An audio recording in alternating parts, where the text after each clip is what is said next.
ሰላም ተማሪዎች እንደምን ቆይታችኋል? በ2018 እንደ ኢትዮጵያውያን አቆጣጠር ማለት ነው ለስድስተኛ ክፍል የሚሰጠውን ከተማ አቀፍ አንደኛ ደረጃ መልቀቂያ ፈተና መስጫ ጊዜ ይፋ ሆኗል ማለት ነው።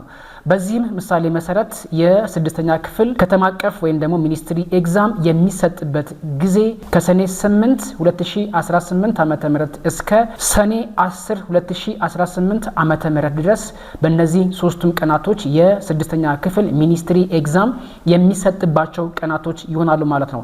በዚህም ምሳሌ መሰረት ሰኔ 8 በጠዋቱ ፕሮግራማችሁ ማለት ነው ሰኔ 8 ማለት ሰኞ ዕለት ማለት ነው በጠዋቱ ፕሮግራም አማርኛ ትምህርት የምትወስዱ ሲሆን ከሰዓት ደግሞ እንግሊዘኛ ትምህርትን የምትፈተኑ ይሆናል ማለት ነው። በሁለተኛው ቀን ሰኔ 9 2018 ዓመተ ምህረት ማለት ነው በጠዋቱ ፕሮግራማችሁን የምትወስዱት ትምህርት ሂሳብ ትምህርት ሲሆን ከሰዓት ደግሞ የምትወስዱት ትምህርት አካባቢ ሳይንስ የምትፈተኑ ይሆናል ማለት ነው።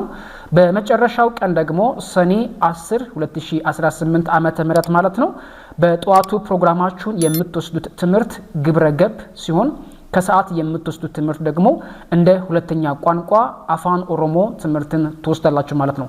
ስለዚህ በዚህ ምሳሌ መሰረት ተማሪዎች የ2017 16 እና 15 ሚኒስትሪ ኤግዛሞችን እነዚህን ጥያቄዎችን በመስራት እናንተም ጥሩ ውጤት ለማምጣት እንዲሁም ደግሞ ቤተሰቦቻችሁን ለማስደሰት ከወዲሁ ባላችሁ በቀራችሁ ቀናቶች ራሳችሁ ማዘጋጀት ይጠበቅባችኋል ማለት ነው።